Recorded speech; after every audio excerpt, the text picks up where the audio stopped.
This program is a paid commercial announcement from Jacob Media Partners and does not reflect the views of WPHT or its management. Today's program is pre-recorded. Jacob Media Partners presents The Adam Malamut Show. Real people, real perspectives, real opinion. Presented by the law offices of Adam Malamut and Associates. Powered by InjuredWorkers.com. And driven by Jaguar Land Rover Westchester. Now, live from the Malamut and Associate Law Studios, The Adam Malamut Show. Hosted by Adam Malamut.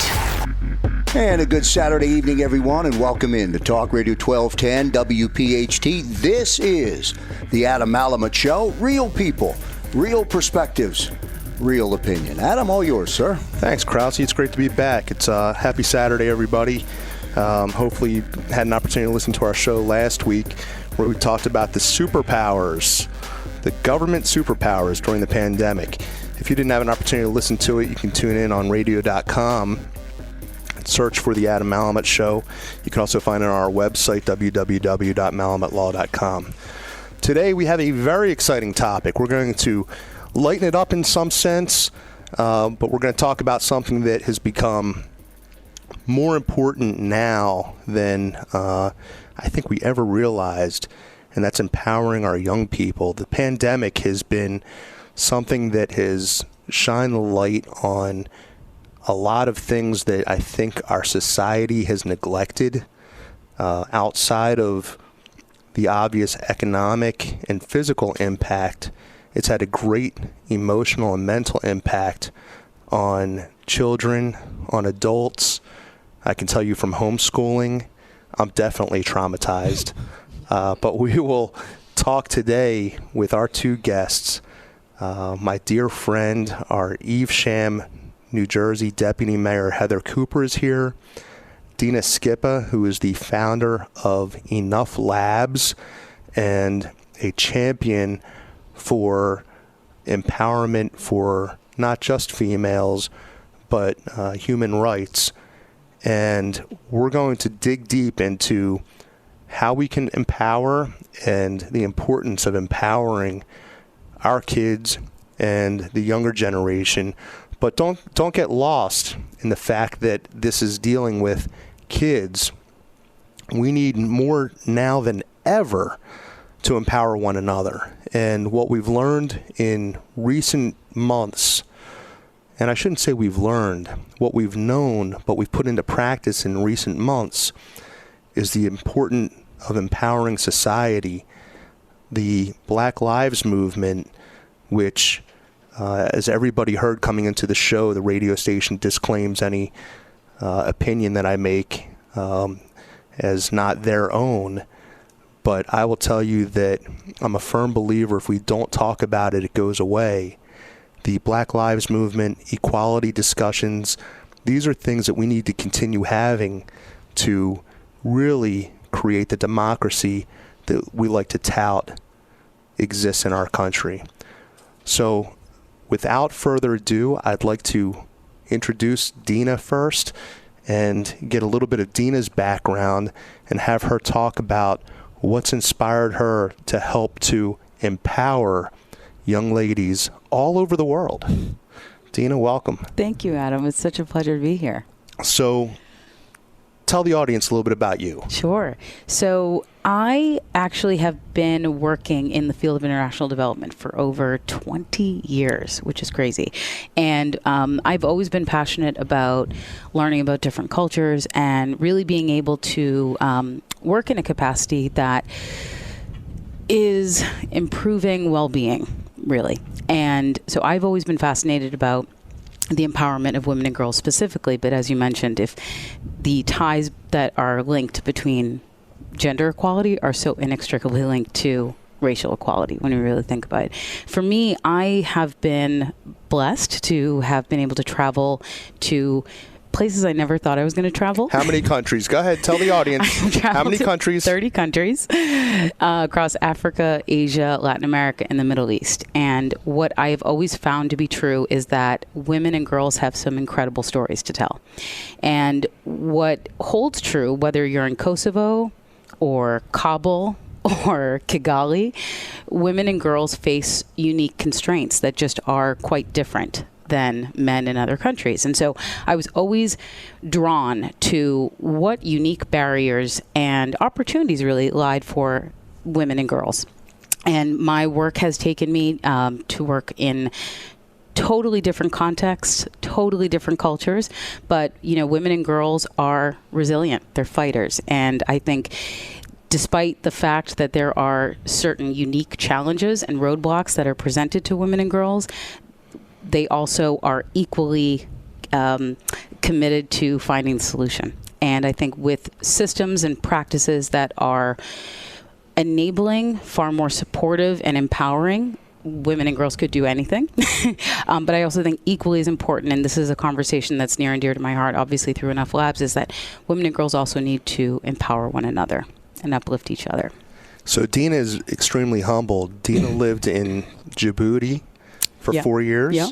Tell the listening audience where that is. Djibouti is located in the Eastern Horn, the Horn of Africa, East Africa, borders Somalia and Ethiopia. And you were not living in a Ritz-Carlton there, correct? I was not. I definitely was not. Where was the closest Starbucks? That would have been Dubai. Which was maybe about 2,000 miles away. Right. So I think that's important because Dina brings with her a perspective that is truly a do as I do, not just as I say. And I think it's important to understand. And as we get into the next segment, we're going to talk about her perspective and what she's learned and how that relates and translates into the advice and the guidance and the coaching she gives. Evesham Deputy Mayor Heather Cooper. Heather, you and I have been talking for a long time about the difficulty of getting into politics, getting into public service, and being taken seriously as a servant, not being treated differently based on your gender.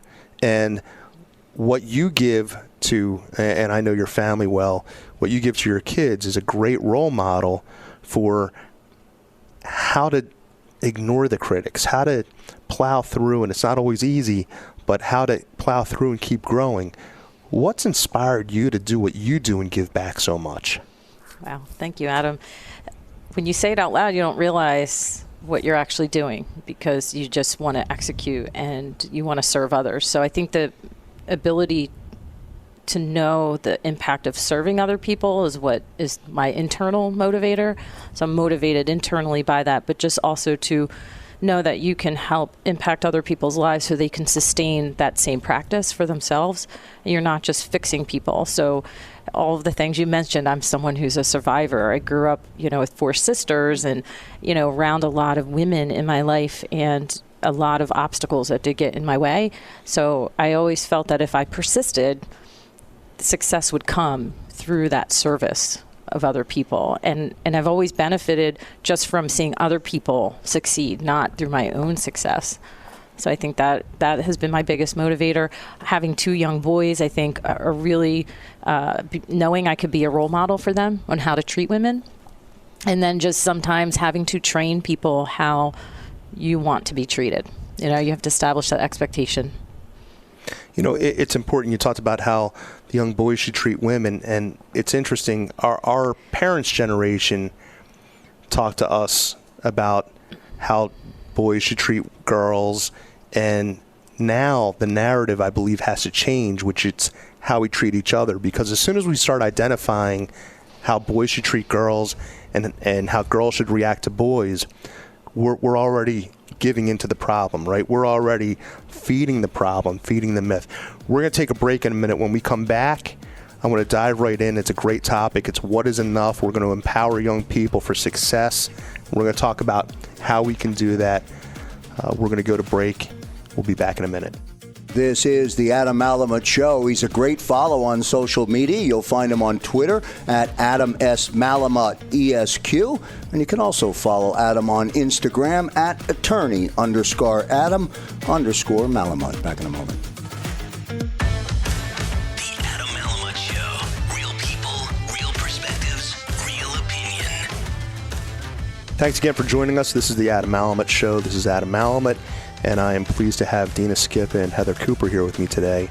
We're talking about what is enough, empowering young people for success. And this is an important topic, as I referenced in the opening segment, the pandemic and the issues that people are having coming out of the pandemic, economically, physically, emotionally, mentally. But it goes so much further than that. Heather, we talk about the importance of really bringing our young people along.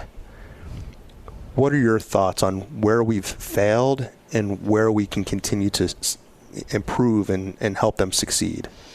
It's a great question. So going from some of my own personal experiences growing up, I think more importantly than ever, the generation now needs to be heard, and they need to be engaged, and they need to understand how things like government works and what it means to be connected to a community of people. They need a tribe. They definitely need people who will hear them and then also help them find a path to exercise their ideas and really be their best selves. I think that was something that was missing from my time, because parents were more like, do as I say, not as I do. Right? There's that generation. There's also this idea of, you be a good wife, you be a good mother, you raise your children. And women today now are stepping into leadership roles. And I believe we are the doers and we are the executors. And we've been behind a lot of good men. And so serving an office has really enabled me to help create opportunities for youth to find their voice, to be a part of the change, and not just talk about pseudo issues, but to talk about real life issues that are impacting their community. What do they want and expect out of their government? So we have a youth advisory committee that it's been in place for many years, and I've kind of allowed it to evolve where people really engage in government. So what does it mean to run for office? What does it mean to be a leader at the age of 13 or at the age of 16? Like, they are already leaders because they are the next generation of change, and we have to help them think about that on a larger scale. So that's a lot of what I'm doing compared to maybe growing up. I'm dealing with race issues back then as a biracial woman. It's more like, well, you just have to put up with it. You just have to deal with it. And so a lot of things become self-absorbed, and you don't have the opportunity to process them and have somebody hear you work through them.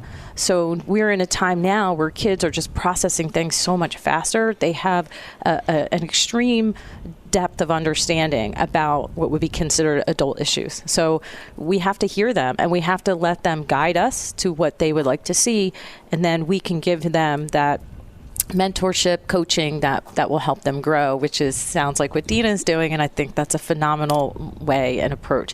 It's so crucial and needed, especially for young girls. I think that you don't always have your voice, and so again, and as public service, sometimes you feel like your voice isn't heard, or you have too much tenacity, or you're too pushy, or you're too, bitchy, So if it was a man, necessarily you would not feel that way. You say, oh, he has a strong personality, or he's, just being boisterous.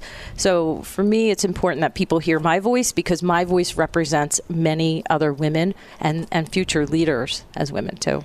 And to your point, we talk about the importance of bringing people along, right?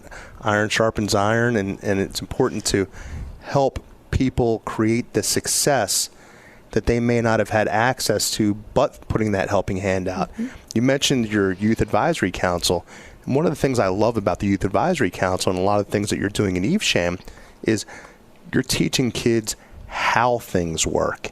And that's something that I think our generation missed out on. I don't believe, and I can speak for myself, I didn't know how things worked. I didn't know what went into government as a young, middle schooler, high schooler. Mm-hmm. I wasn't given that opportunity.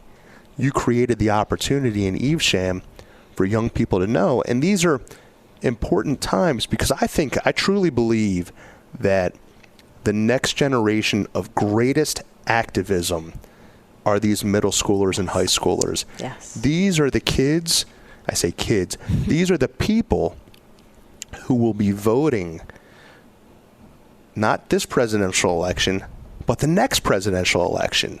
Yes. And as we get older, unlike our parents' generation, we're a little bit more cognizant of the fact that we have an opportunity to train these people for greater success and greater participation. During last week's show, I went on my rant about not participating in the process. And there's a lot of people on social media who like to give their opinions, many of which are unsolicited, many of which on my own personal pages are unsolicited. And,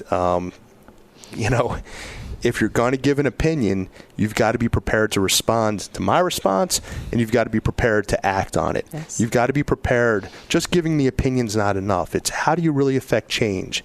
And this is my quick editorial. You want to affect change? The complaint department opens November 3rd. Go to the polls, and we can affect change there. So I will probably rant 2 or 3 more times during this show. But before I do that, Dina, you grew up in America. You grew up in New England. We're not going to fault you. We just recently taught you how to speak English. But we're not going to pock any cause here.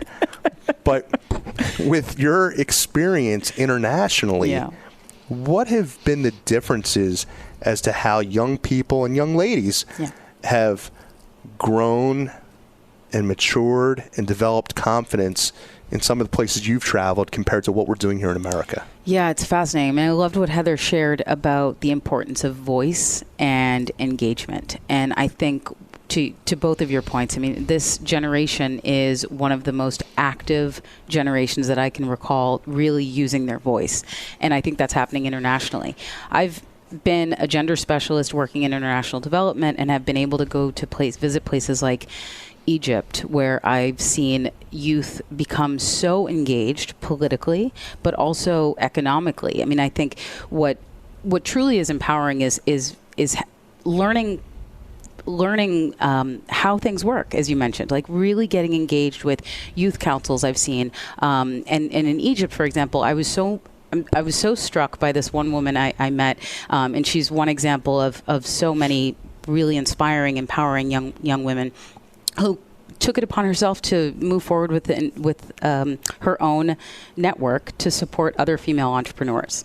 And she, with her passion and drive to really set forward a new expectation for young women of really being able to plow forward ideas and go after them and find out how things work. How do you get access to capital? How do you really get investors? How do you promote your business? These were very tangible ways that, she was carving out a path for not only herself but for other young women. So that woman who I met in Egypt always stays with me.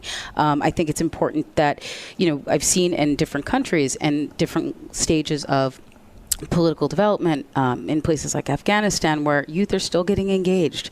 They want their voices to be heard. They want to find ways to get involved, and quite honestly, in a lot of places where the unemployment gap is really significant, I think youth are starting to get really creative and really think outside the box in terms of opportunities, because really economic empowerment is one of the most empowering dimensions of our lives.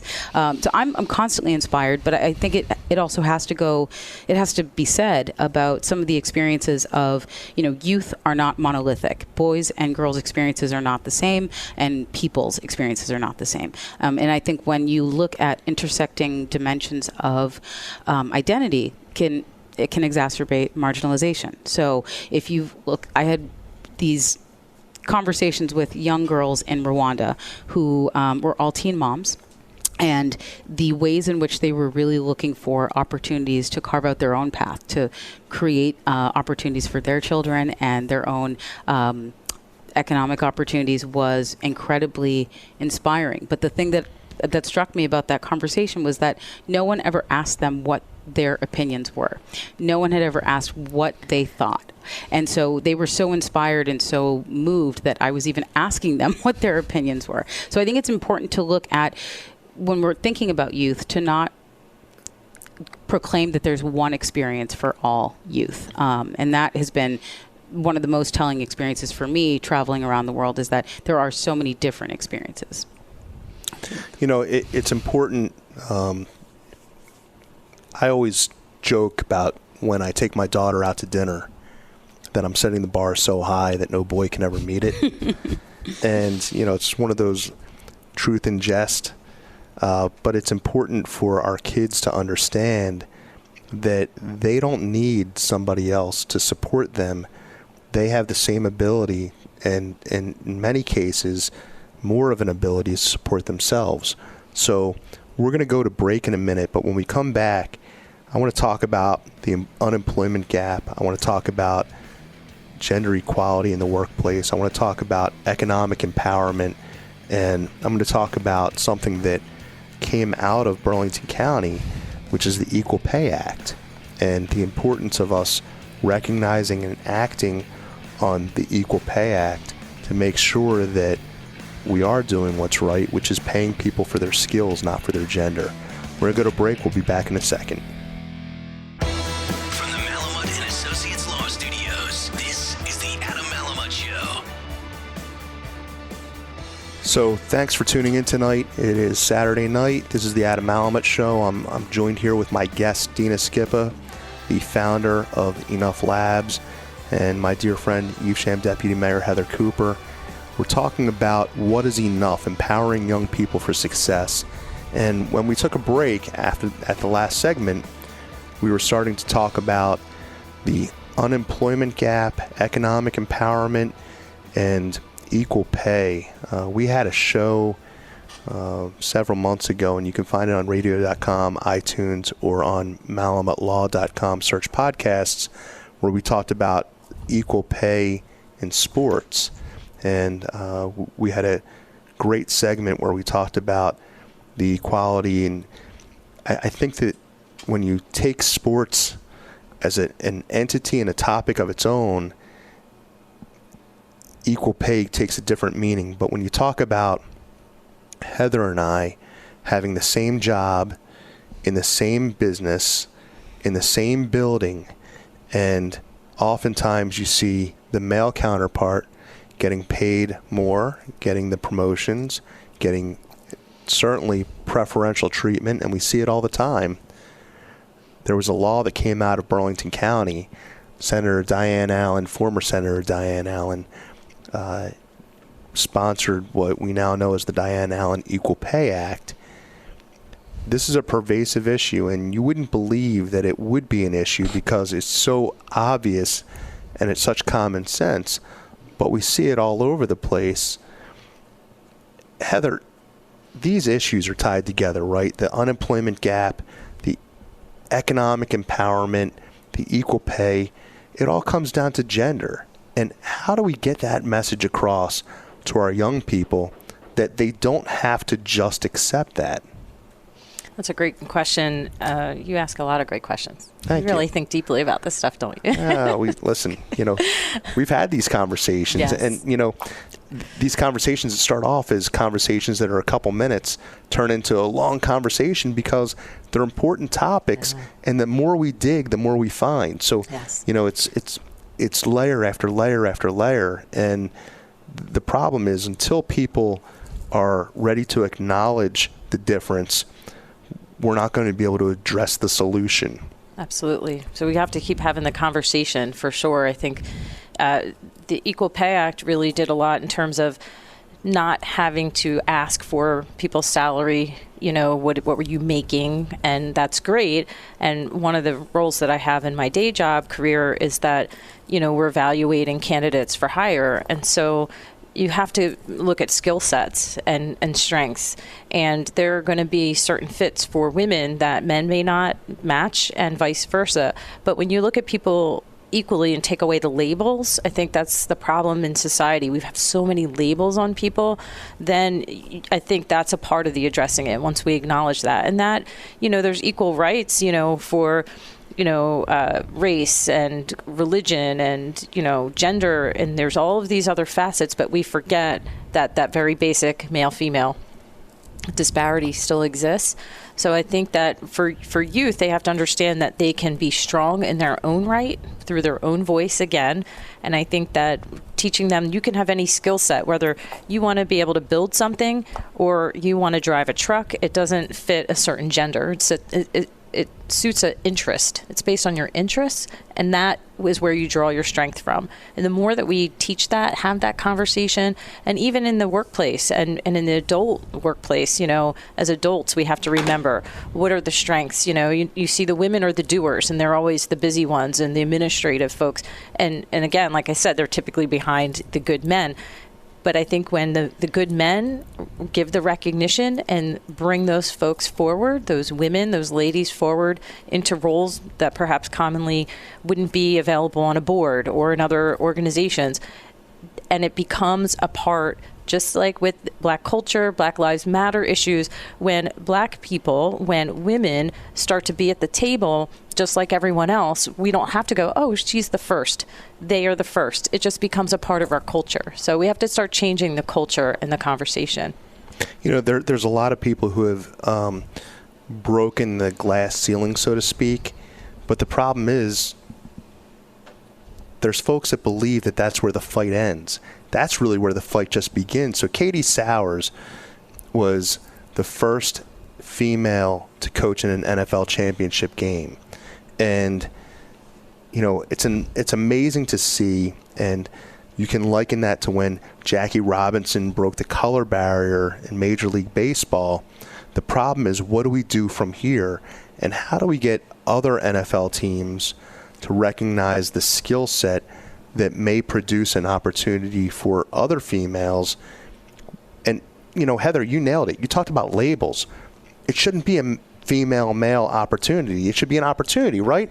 And Dina, I think that you would agree that when you talk about opportunities, the second we bring that label, we've already committed the crime. Absolutely.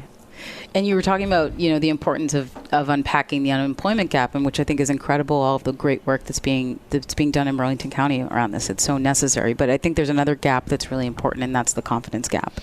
And I refer to this a lot in my work in Enough Labs. A statistic that I share quite often is that a girl's confidence peaks at the age of 9. Before she's even hit double digits. And I think really unpacking that and really having truly honest conversations around what that cliff looks like if it's really not supported. When you talk about difficulties that women face in the workplace of negotiating what they feel their salary is worth, the fact that it's even a conversation that they need to negotiate, the fact that, talking about pursuing opportunities that don't look totally available to young girls growing up is a fact. There's a gap in where are the other women who can serve as mentors and really bring those girls up and having conversations about, this is what it looked like for me. Let me share with you how I did it. Going back to what we were talking about earlier about really talking honestly about how are things done. I think there needs to be more conversations between generations. And I think that really cultivating that deep sense of confidence and, for me, perhaps it's naive and cliche, but I think self-doubt has no role in our world. It really holds all people back. And so, when we think about what is going to propel this generation forward to be the change makers that we know they can be, it's really activating that sense of voice and feeling deserving to be pushing the barrier to hopefully reaching a point and say maybe 2 generations that this conversation doesn't need to continue happening. I mean, I know it'll always be there, but having more honest and authentic conversation about what those barriers look like. One of my daughter's friends did a great Instagram post, and she's like another daughter to us. She's, the entire group of girls that our daughter hangs out with are just great kids. They're great thinkers. They're great budding activists. But this one post really struck me, and it was a post on white privileges I didn't know I had. And this is a little bit different than the topic, but it dovetails nicely because it shows that, we're not talking about these things when the kids are super young. We're talking about these things when the kids, to your point, are past 9 years old, when their confidence has already been in its formative stages. So the white privileges she didn't know she had were Band-Aids always matched her skin, her crayons had a color for her makeup is easy, her toys have always looked like her. Her favorite characters always look like her. And even all of her childhood teachers look like her. And I screenshot this post because I thought that there's so many stories that this post tells. And the greatest story for today's purpose is the importance of getting to the young men and young ladies early, getting to them in their formative years and having these discussions. So if we remove the labels and if we have these conversations when they're starting to talk and explaining to them that we're all the same, when we're talking about boys and girls, there's no such thing as a girl who can't play soccer. Mia Hamm said her coach had come to her and said, "You run like a girl." And she told him, "If you run a little bit faster, maybe you can too." And I think that's one of the greatest examples. Love it. That's a great, right? That's a great message. So we're going to take a break in a minute. When we come back, I want to continue talking about this great topic, what is enough, empowering young people for success. I've got Dina Skippa. I've got Heather Cooper. We've got a great dialogue going here. And man, this show goes by fast, doesn't it? It's like once we get rolling, it just keeps going. So many issues to unpack. So there are, and I'm happy to do follow-ups on this because I think that this is something that, just like other social issues, if we don't talk about it, nothing's going to change, and we need to talk about it, we need to put in action, and we need to set the framework for education, right? It all begins with education. So hopefully folks who are listening will talk to their kids or grandkids about this, and if I haven't pitched it yet, November 3rd is Election Day. If you want to make a change, that's your opportunity. We're going to go to break. We'll be back in a minute. And we hope you are enjoying listening to the Adam Malamut Show. Real people, real perspective, real opinion, right here on Talk Radio 1210, WPHT. Real people, real perspectives, real opinion. Now back to Adam Malamut. This is the Adam Malamut Show. I'm Adam Malamut. Thank you for tuning in. I'm joined tonight by Dina Skippa and Heather Cooper. We are talking about what is enough, empowering young people for success. And during our break, we had a great continuing conversation about the importance of how we message. Heather, what's your thoughts? I was just saying that it's so important that we include men and boys in the conversation. As a mother of boys, I'm their model. My father was a model to me. He had 5 daughters, and he taught me things like, changing a tire and doing the mechanics in a car and cutting grass, that perhaps maybe girls would not think that they could do. And so when we have these conversations, we need to have fathers like you, Adam, at the table, men who understand and will open their mind enough to say, yes, there's room for everyone here to talk about these things. Thank you, by the way. And for your father, I have enormous sympathy with him having to take on 5 daughters and nurture them and raise them, because I can tell you that prior to my one daughter, I had a completely full head of hair. So for anybody that is watching this in video, and if you can check it out, it's fact. I had the full Dr. J afro prior to this, but now here we are, and Dina's looking over at my hair thinking, God, he actually had that full head of hair? I've known Dina long enough that she probably remembers when I had a little bit more hair. But Dina, that's not for you to answer right now. So I don't recall. Words hurt. One more lesson. Don't put up with bullying. So Dina, talk about Enough Labs. So what does Enough Labs do? How do people get involved? Where can they follow you? Yeah. So I actually created Enough Labs for a singular reason, but to really address that confidence gap that I was just talking about. And really the essence of Enough Labs as a coaching practice is to help women and girls embrace the fundamental belief that they are enough and that they have everything within them to address any transition, roadblock, or challenge. I believe strongly that women and girls, all people, but really, I have chosen to work specifically with women and girls to really tap into the enormous potential.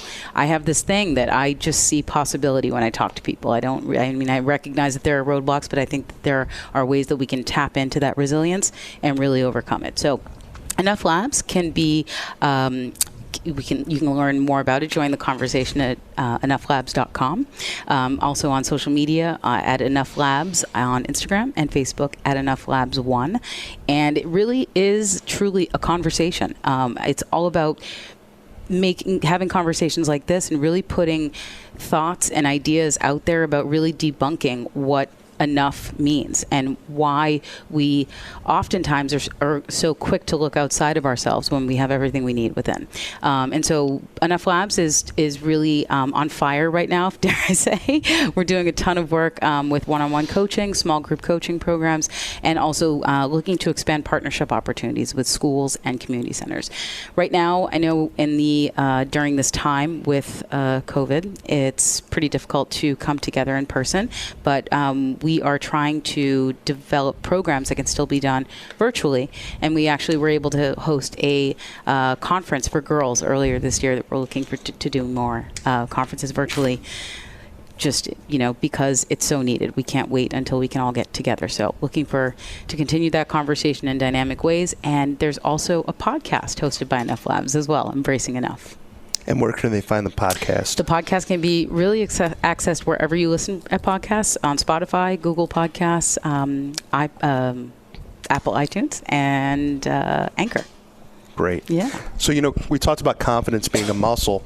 Confidence is something that you can't just gain and then just sit back on it, right? Confidence is something that you've got to continue working on. And, I don't want to say I'm anywhere near Krause's age, but I'm a little bit older than, the other people in the room. I can tell you the confidence, no matter how many trials I've had, no matter how many times I've gotten up and spoken in front of packed rooms, sometimes with several thousand people in the room, it's something that you have to keep building on. So for our listeners, when you think about confidence, whether it's for yourself or for your children, keep in mind that this is something that you've got to continue to reinforce. This is something that you've got to continue working on, because it's like riding a bike. You can get the confidence, you can get back on it. It's not quite the same, but if you just continue practicing it and you continue preaching it to your young people, they will gain the confidence that they need that will empower them for success. So, parting words, Heather, do you have any advice that you would give to young men, young women, in terms of how they can put themselves in a position that enables them to have that kind of confidence that you've had to work on and you've had to build? You exude and you make it look easy, but I know that it's not something that just you're born with, right? No. Although my father would say I was born with it. So if you ask him, he said that. When I was little, I would read encyclopedias, sit in the corner and read encyclopedias, that I was not someone who watched TV all the time. But I would say for young folks just to look at who they would want as a role model, and they could practice emulating that, practice it in the mirror.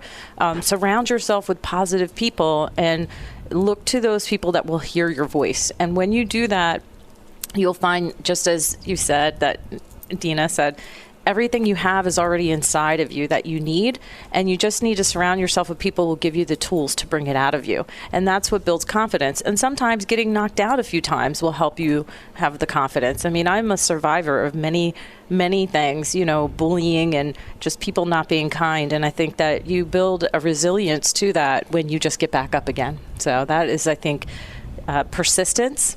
I think that's what that is the best word to describe it. Yeah. Dina?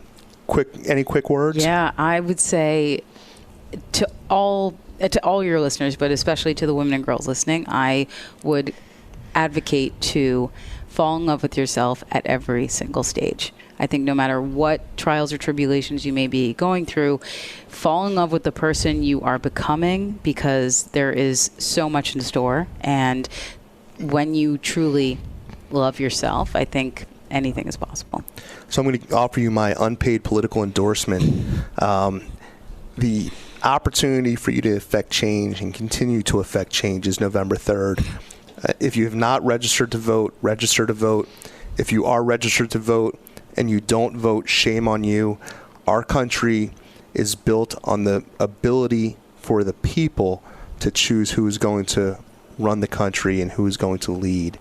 It is very important for you to participate in that process.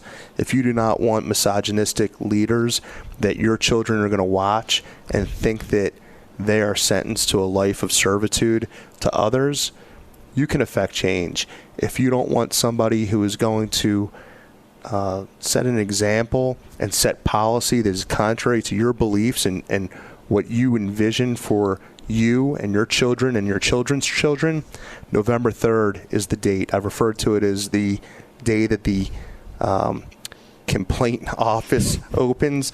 I've referred to it a lot of different ways, but that is election day. Make sure you get out and vote. This has been a great show. I'm so grateful to Dina Skippa and Heather Cooper for participating and joining me today. You can follow us on Twitter. You can follow us on Instagram. You can check us out on our website, www.malamutlaw.com. No matter what it is, stay in touch with us. I hope everybody enjoys the rest of their weekend. And until next time, I'm Adam Malamut. Thank you. Have a great week. Thanks for listening to the Adam Malamut Show, a Jacob Media production. If you're interested in learning more about the power of the radio hour, contact Joe Kraus at 267-261-3428. This program is a paid commercial announcement and does not reflect the views of WPHT or its management. Today's program has been pre-recorded.